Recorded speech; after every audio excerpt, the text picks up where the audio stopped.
Once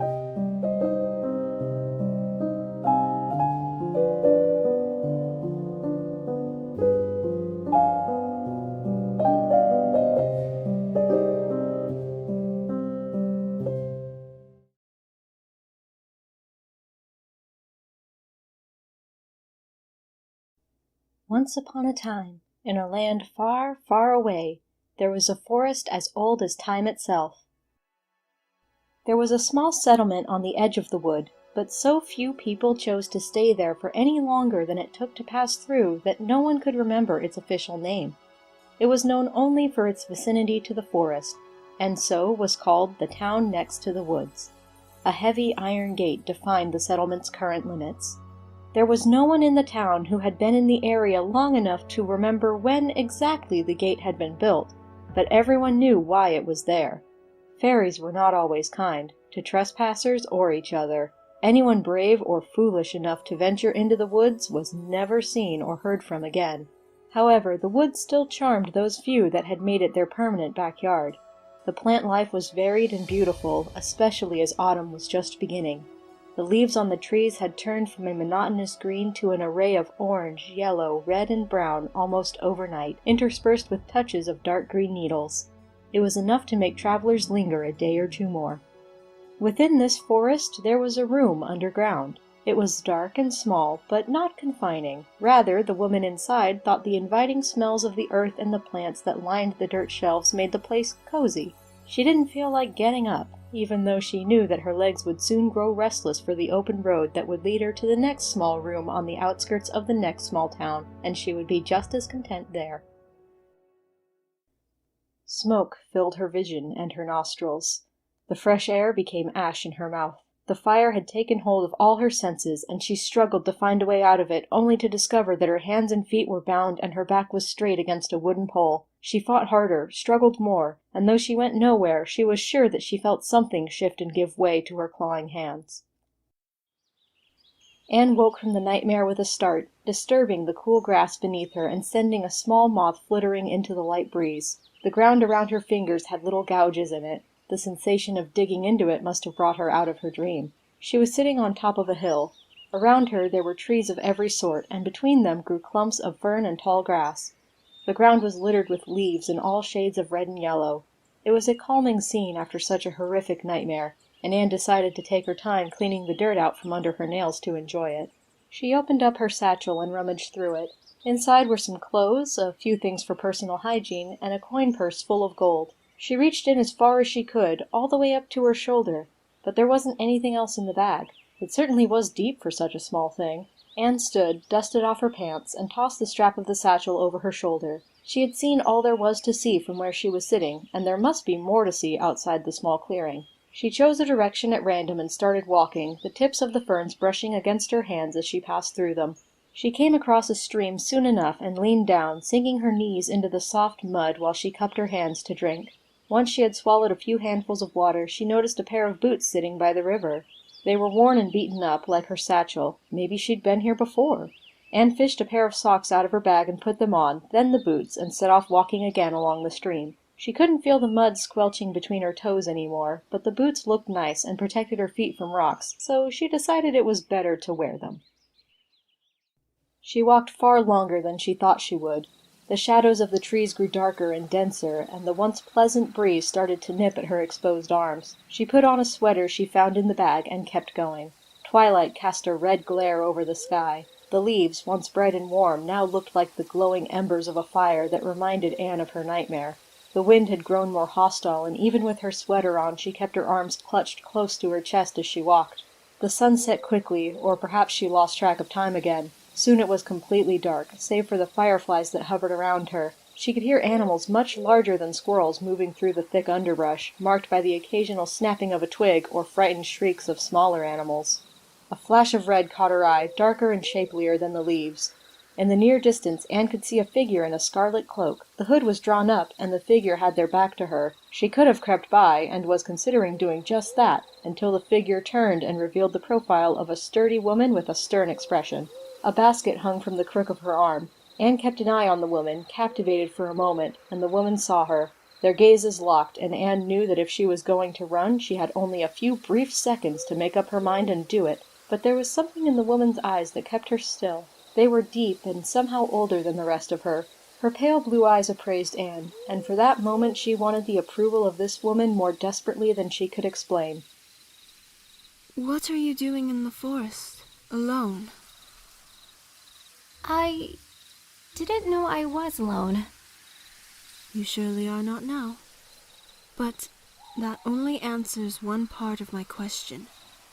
What are you doing in the forest? I was following the flowers. And after that, I was chasing a squirrel, and then I followed the flowers again, and now I'm talking to you. You smell of earth. Have you been in the forest all day? Yes. How very odd. Now that it is dark, you must be on your way back to where you came from. The forest is not safe at night. Which way is your home? Anne thought for a long moment. She thought about what color the walls of her room were painted, how far away it was from the kitchen, and the face of the person that she had said goodbye to when she left to go for a walk in the woods. Her memory showed her nothing. She felt like she ought to know all those things, but couldn't recall any of them. Are you lost? I think so. Could you point me in the right direction? I must live in a town nearby. I just got carried away exploring and lost track of where I am, that's all. There is a town to the west of here. It is small, but there are a few permanent residents. Unfortunately, the gates close at dusk, and you will never make it on time now. You should be able to reach it if you set off by a decent hour tomorrow. That still leaves the matter of where you will stay tonight. Ordinarily, I would offer my home. However, I think I know just where you should go. You do? Yes. But before you go, I must prepare you. There are things you should know and things to be done. First, you must know this forest is a wonder to behold by day, but at night all manner of dangerous animals and dark creatures come out. This is what makes it unsafe for the unarmed, such as yourself. Hold still now. You need to be at least somewhat presentable. The woman set her basket down and adjusted the cross-stitched cloth that covered the items inside. She retrieved a comb from the basket. The comb was barely able to make any real change to her tangles, though it did get a few locks a little straighter. After quite some time of pulling and fighting with the mess of waves, the woman gave up. That will just have to do. Where am I going? The home of a fairy. A fairy? And now for the rest of what you must know. Fairies are capricious by nature, but even they have rules that they must follow. For example, if you greet a fairy by offering a gift and call him what he is, then he will be obligated to treat you with hospitality for 1 week. This should be far more than you need if you live in the town next to the woods. So long as you pay your host the proper respects and have good manners, he should not be inclined toward playing tricks on you. The woman offered Anne a loaf of bread, and she held it carefully in her hands. Thank you. You are welcome, my dear. Unfortunately, I cannot make the journey with you. I have other business in the forest tonight, and the home of this fairy lays far out of the way where I am going. Keep going north, into the pine forest, until you can see the mountains over the treetops. That is when you will know you are getting close, and you will be able to climb a tree and see the towers of his castle. What sort of fairy is he? You need not worry about that. Remember, he is bound by fairy law to show you hospitality once you offer the bread and reveal that you know what he is. Thank you again, ma'am. Forgive my manners. You may call me Tanya. Tanya! That's a beautiful name. Mine is Anne. Yours is a good name as well. Quite fitting. Now, you really should get going. Remember, North until you can see the mountains, then look for the castle towers. I've got it. And I won't forget. Farewell for now, my dear. The girl started walking to the northern end of the woods. Before long, the leaves at her feet gave way to pine needles, and soon she was walking through nothing but pine trees. The forest was thinner there, and in no time at all she was able to peer between the tall, angular treetops to see the moonlight reflecting on the distant snow-capped mountains. She took a moment to look for the tree with the lowest, sturdiest branches, tucked the bread loaf into her satchel, made a running start, and clawed her way up the tree. It took a moment for her to find anything resembling a castle tower, but she did spot them. They were almost pure white and blended in with the forest and mountains, but they were definitely towers. And the castle wasn't too far. The knowledge that the castle was so close gave Anne fresh vigor as she almost skipped toward the glassy towers. By the time she reached the courtyard, the moon was high in the sky. For a moment she wondered how she would climb over the tall gate and clear the sharp spires at the top, especially since the gate appeared to be made of ice. Then she realized she was small enough to easily slip between the bars and entered the snow-covered courtyard beyond. A cobblestone path led from the locked gate through mounds of snow, circling a fountain where other paths branched out to allow entry from west and east. The fountain wasn't running. Instead, the water droplets had been frozen in midair, creating an elegant ice sculpture. Other ice sculptures were arranged around the fountain, images of praying angels, prancing foxes, and stags with elaborate horns, all so meticulously crafted and detailed that at first Anne thought they were real. The whole place shimmered and sparkled as if it were diamond. Intrigued and excited about what sort of fairy must live in such a wondrous place, Anne removed the bread from her bag and knocked on the front doors. Nicholas had nearly fallen asleep on his throne when there was a knock on the door. He adjusted the part in his hair and sat up straight. With a wave of his hand, the doors opened. Intrude. A woman, small and plain, pale, dirty skin and earthy brown hair, entered the castle. Nicholas did not recognize her, and waved his hand again to close the doors and keep her out. But she was already inside, so they closed and kept her in instead. She glanced back at the doors as they slammed, taking a few more steps inside and lifting her chin. Greetings, fairy! Do not come any closer. Identify yourself. Oh, right. My name is Anne, and I've got this for you. It's Rye, I think. So, if it's not too much to ask, can I spend the night here? Nicholas gripped the arms of his throne tightly. This had to be the most foolish human he had ever come across. True, he did not see them often, but usually when he was recognized by a human, they cowered in fear and awe of him. This one, Anne, a simple name for a simple creature, was not only completely unafraid, but asking favors of him. If the law were not protecting her, he would have thrown her out and cursed her with a nasty case of frostbite, but he forced his hands to stay where they were on the throne. Then again, perhaps she wasn't human at all. He could sense magical energy around her, weak, but there, and she had found him so easily, perhaps tracing his own magic. It might do more harm than good to reject her. Travelers were supposed to be good luck, after all. You may stay, as the law demands. Thank you. I'll be gone in the morning, so you won't have to worry about me much. What should I do with the bread? Take it to the kitchen. Oh! I don't know where that is. At that moment, Anne's stomach loudly growled. Nicholas covered his mouth with the back of his hand so she couldn't see him frown. He supposed he would have to feed her, too. Letting her starve certainly wouldn't be hospitable, and he didn't want her to think that he didn't have food to spare. He checked his pocket watch. The human was already being a pain, but at least it was nearly time for evening tea anyway. Would you care for a tea? Yes!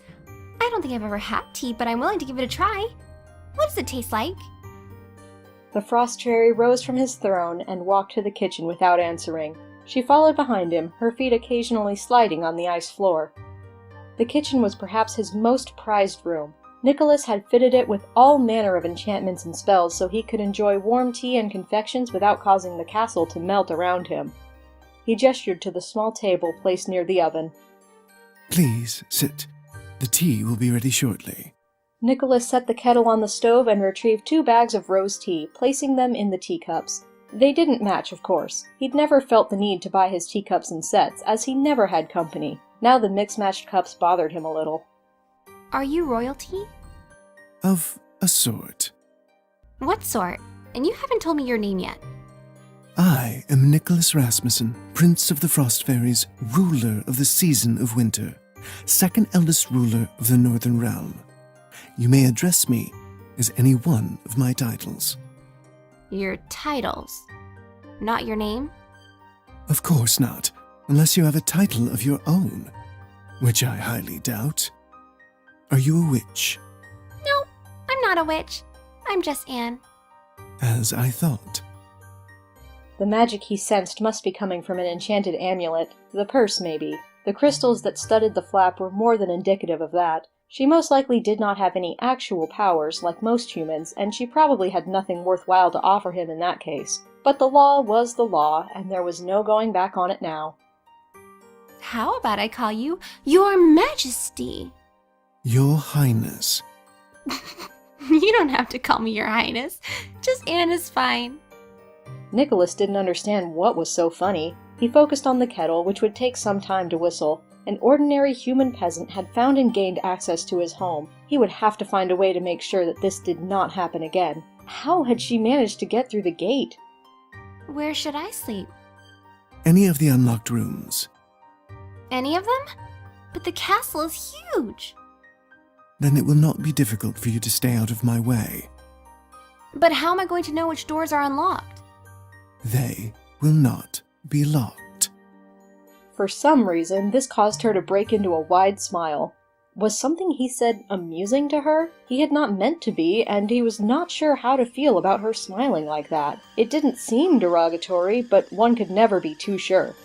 The kettle finally whistled, and Nicholas poured the boiling water into the cups, letting it steep for a few minutes before serving the tea and a thick slice of bread to Anne. In the brief moments it took for him to walk from the stove to the table, the tea was already cool enough to drink safely. Not even the gloves he wore could prevent Nicholas's naturally cold aura from chilling the liquid, but that suited him just fine.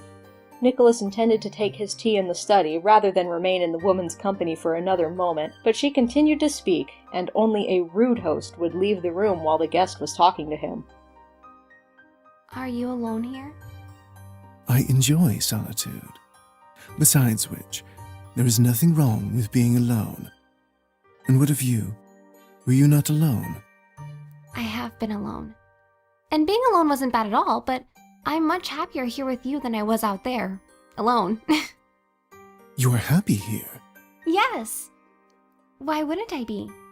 This castle is incredible. There's snow outside to play in, and I'm having tea with a real, actual fairy prince. How could anyone find a way to be unhappy here? How indeed. If they only saw things the way I do. He cut himself off there. He was getting too emotional, and he hid it behind the teacup for another sip, only for the frozen solid tea to clack against his teeth when he tilted the cup. Can I see it? See what? What you see. I doubt it. Once you finish your bread, I will try to show you what I mean. Anne shoved the bread slice into her mouth and tore off almost half of it in one bite, which she chewed only a few times before swallowing. The other half was gone just as quickly and washed down with the remaining tea. Nicholas would have to remember not to allow his hand to stray near her mouth while she was eating. If you will, accompany me back to the throne room. Anne jumped up from her seat and slid toward the kitchen's entrance, back down the hallway and to the throne room. The fact that she had mastered moving around on the ice flooring so soon was commendable, but Nicholas never did anything at anyone's pace but his own, and he calmly walked to the throne room. He couldn't tell if Anne was shaking from the cold or excitement, and he inwardly scoffed at the fact that she was only wearing a sweater to protect herself from the frigid temperature. He did not relish the idea of removing her frozen corpse from the castle grounds, but offering her a proper coat would be beyond the base requirements of hospitality. A gift like that would mean welcoming her to stay indefinitely.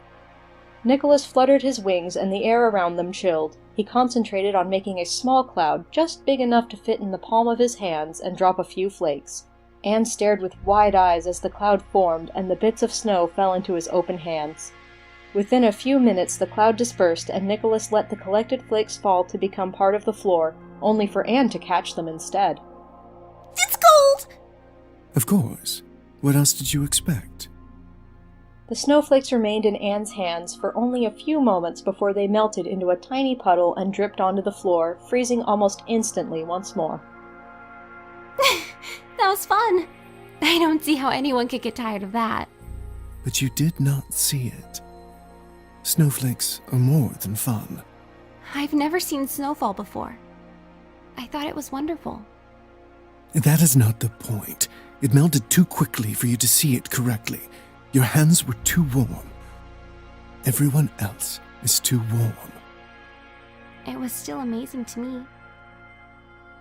If it's possible, could we tour the castle? I'd like to see more of it. Maybe then I'll understand. It is not possible.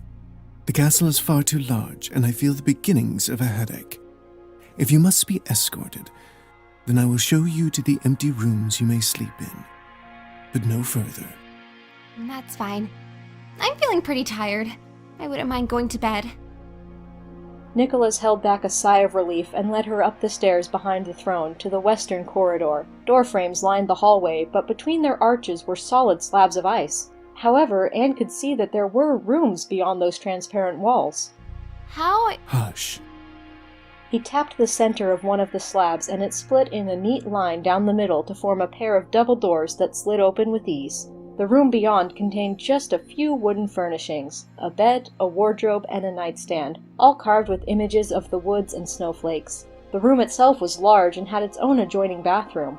Anne pressed her hand on the mattress to test it. Thankfully it wasn't made of ice, but was instead soft, warm, and covered with goose-down pillows and thick fur blankets. Thank you.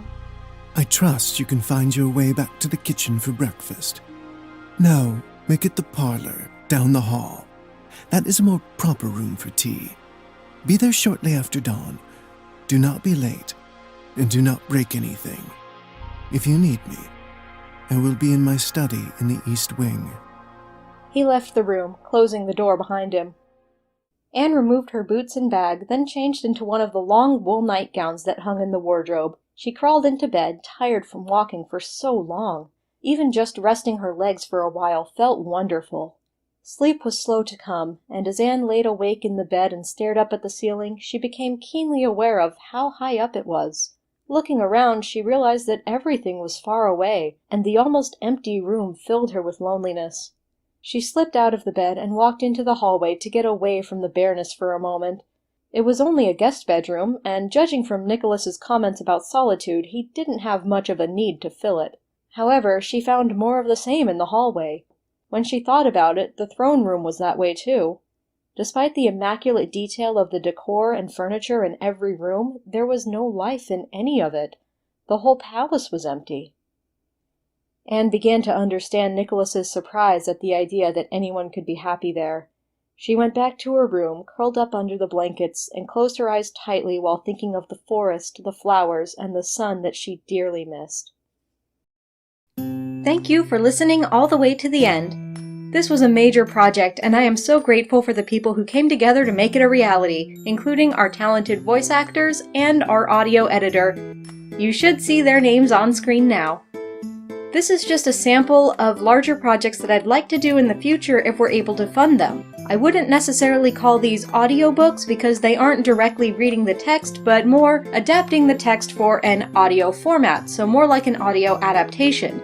This is something that I would love to do for all of our books in full, so if you're interested in supporting that, please do check out the link to our Patreon in the description. And while you're there, don't forget to like the video, subscribe for more like this, and check out the other links to my bookstore and social media accounts. Thank you so much, and we'll see you next time, Rose Garden.